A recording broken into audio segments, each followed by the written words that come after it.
Et bien le bonjour, c'est Pliskin et bienvenue dans ce une nouvelle critique à chaud, où le principe est de critiquer un film que je viens de voir il y a 5 minutes au cinéma. Et le film de ce soir, c'est Tomb Raider. Tomb Raider, avec comme actrice principale, qui joue le rôle de Lara Croft, Alicia Vikander. Je sais pas comment on prononce, à l'anglaise Vikander ou à l'allemande Vikander. Bref, Alicia Vikander, on va dire ça à la française, Vikander.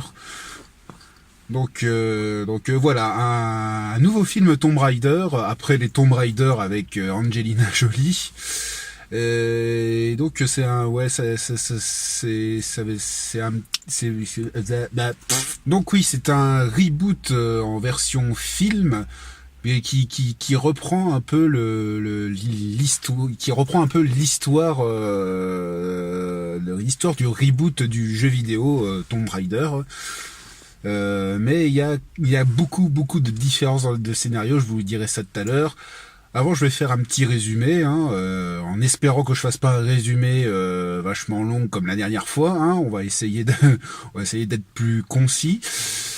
Donc l'histoire, c'est l'histoire d'une jeune femme du nom de Lara Croft qui a perdu, qui est à la recherche des traces de son père qui a disparu depuis 7 ans.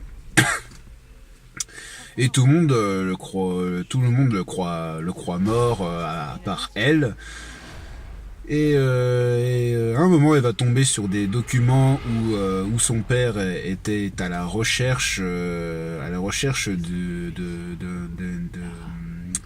d'une dépouille je sais même pas si c'est une reine, comment elle s'appelle déjà, Monoko, pas Monoké, mais non, ouais, c'était une reine ou une princesse, je sais plus, une espèce de déesse, où si on la libère, elle transforme tout le monde en espèce de zombie, et c'est la mort sur tout le monde entier. Voilà, la grosse malédiction, comme on les aime bien. Et du coup, Lara va découvrir que son père est allé sur une île quelque part au Japon, enfin sur une des îles japonaises. Il y en a pas mal des îles, mais une des îles inhabitées du Japon, là où repose la dépouille de cette reine. On va dire ça mais je sais même plus si c'est une reine ou une princesse, je sais plus. Mais voilà, de cette dépouille qui pourrait répandre la malédiction si on la libère. Et du coup, elle va partir vers cette île pour retrouver les traces de son père et savoir ce qui lui est arrivé. Voilà, ça c'était le résumé. Maintenant, mon avis sur le film. Je sais pas trop quoi en penser en fait de ce film. Je sais pas trop quoi en penser. J'aime bien la façon dont Square Enix, parce que c'est Square Enix qui produit le film, les mêmes qui ont produit le reboot le reboot du jeu vidéo. Oui, je salue Square Enix d'avoir fait une histoire différente que celle du jeu vidéo dont il s'inspire. Dans les grandes lignes, c'est le même scénario, c'est Lara Croft qui va s'échouer sur une île au Japon. Voilà, dans les grandes lignes, c'est exactement le même scénario que dans le jeu vidéo. Après, pour ce qui est des détails et de toute l'histoire sur Lara Croft, ils ont pris quelques libertés par rapport au jeu vidéo. Ils ont fait un truc vraiment différent du jeu vidéo. Comme par exemple lorsque Lara Croft s'en va sur l'île japonaise, dans le jeu vidéo, il est avec toute une équipe. Ils sont 4 ou 5, je sais plus combien ils sont. Ça fait longtemps que j'ai joué à ce jeu-là. Mais oui, ils sont 4, ils sont minimum 4 avec Lara Croft. Donc ils sont toute une équipe, mais là elle est accompagnée que d'une seule personne qui est le propriétaire du bateau qui va l'emmener dans cette île. Elle va finir, bon bah ça va spoiler méchamment, ça va spoiler méchamment de toute façon dans cette vidéo, donc si vous ne l'avez pas encore vu, hein, ne la regardez pas. Mais elle va finir par retrouver son père sur l'île. Et voilà, Square Enix s'est permis plusieurs libertés sur le scénario. Et il y a des moments où je trouve qu'il y a des bonnes idées dans cette liberté. Comme par exemple au tout début du film, on a tout le background de Lara Croft, elle habite à Londres, elle fait de la boxe, voilà, elle est livreuse de nourriture indienne. Il me semble que il y avait des Indiens à l'intérieur, donc à mon avis c'était des nourritures indiennes, le cliché. Mais voilà, ouais, on voit la petite vie de Lara Croft, et après son dilemme de reconnaître que son père est mort pour avoir l'héritage de son père, le manoir, et ainsi que sa société et ses filiales. Donc voilà, ça j'aime bien ce petit début, même si c'est un petit peu longuet quand même, parce qu'on s'attend quand même à un film d'aventure du début à la fin. Et ouais, ça a un petit peu longué cette petite partie, mais bon voilà, c'est pas non plus, ça ne sort pas non plus par les yeux. Après il y a quelques trucs qui me font qui me font what, que non, ils sont allés trop loin là. Comme par exemple le fait que le père de Lara est vivant en fait. Et en plus de la façon qu'elle le trouve, c'est assez téléphoné en fait. Très téléphoné. En plus, quand elle retrouve son père, on voit le mec, il a plein de barbe, il a les cheveux longs, tout gris et tout. Il est méconnaissable, il l'a pas vu depuis 7 ans.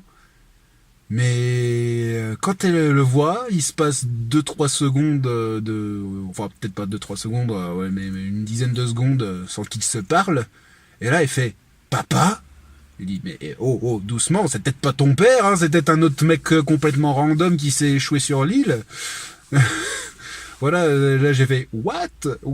Et en fait, effectivement, c'était bien son père. Elle a une bonne intuition. Mais ouais, c'est le papa. Mais voilà, tu vois un mec random. Dis pas tout de suite que c'est ton père. Vérifie quand même. Voilà, il y a ça aussi. Voilà, je suis un petit peu déçu que le père soit vivant en fait quand il le retrouve. Ça aurait été, si le père aurait été mort, il y aurait peut-être un petit côté un peu plus dramatique. Bon, même si vers la fin du film, il y a une scène dramatique entre Lara et son père. Entre Lara et son père, qui marche plutôt bien. Mais bon, ouais, je suis assez déçu de cette décision-là. Il y a même un autre moment où j'ai fait what, c'était quel moment déjà, je ne sais même plus. Mais à un autre moment, une autre petite liberté de scénario où j'ai fait attends, non, ça marche pas. Donc voilà, c'est des petits moments où tu fais ah ouais, c'est quand même cool, ça, c'est quand même cool, et d'autres moments où tu fais ouais, non, ça marche pas, non.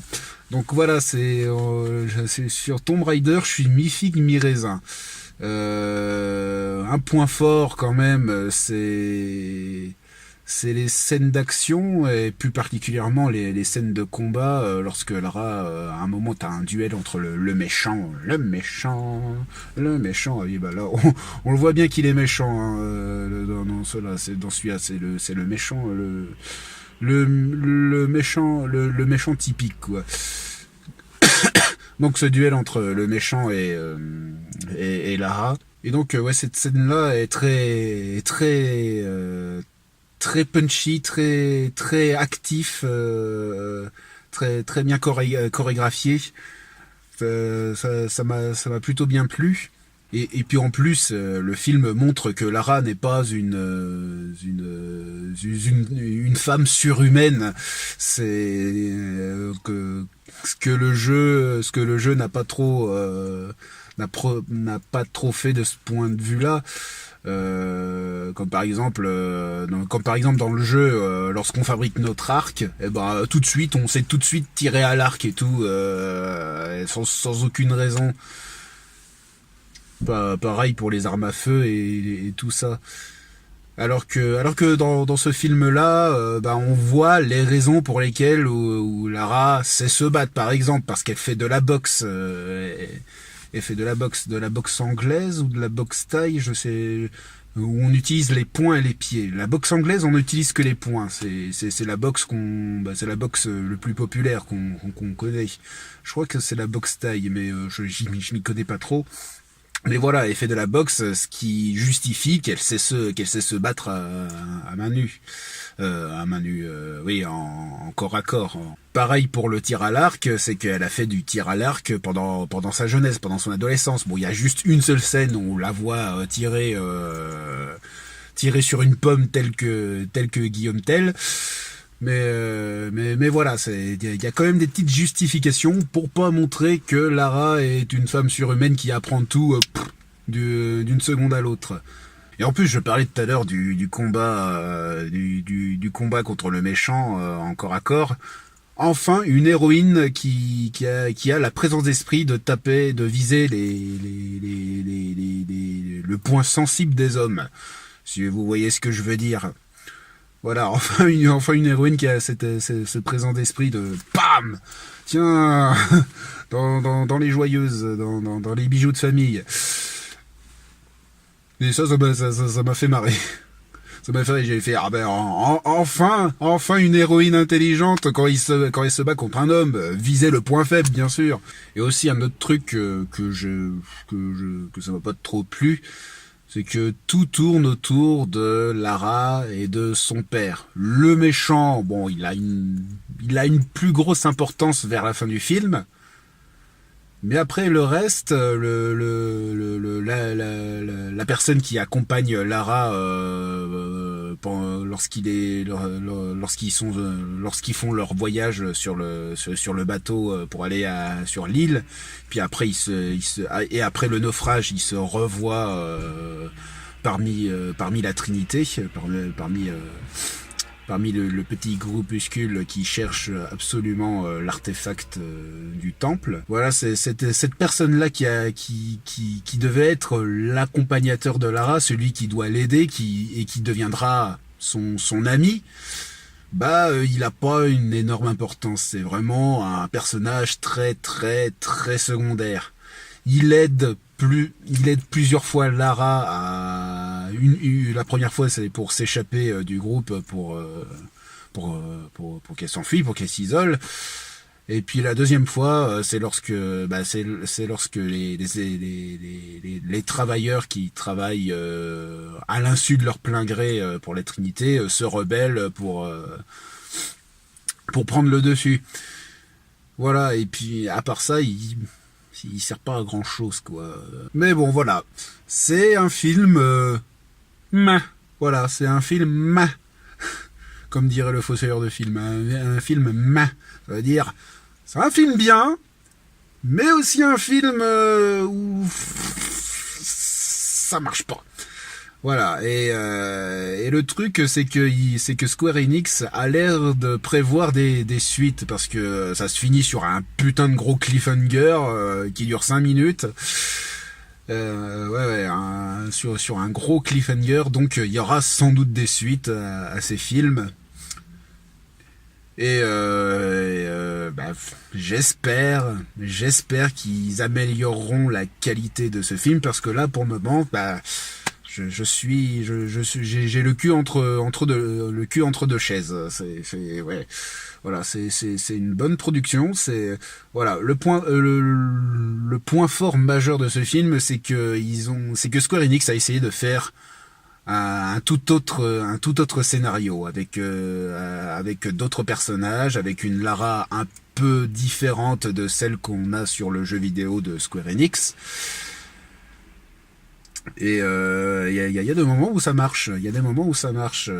Voilà, ils ont pas voulu faire une copie conforme du jeu vidéo qui peut être mal adapté. Hein. Il y a des films qui s'inspirent de comics ou de jeux vidéo qui veulent faire exactement la copie conforme, mais tellement la copie conforme que ça devient un film. Ouais les mecs, il n'y a pas trop d'originalité quoi. Voilà. Là, Square Enix dans Tomb Raider, ils sont pas tombés dans le piège de l'adaptation copie conforme. Ça c'est un bon point du film. Après, est-ce que ça vaut vraiment le coup de le voir? Si vous aimez Tomb Raider, si vous êtes un fan de Lara Croft, je peux vous conseiller de le voir.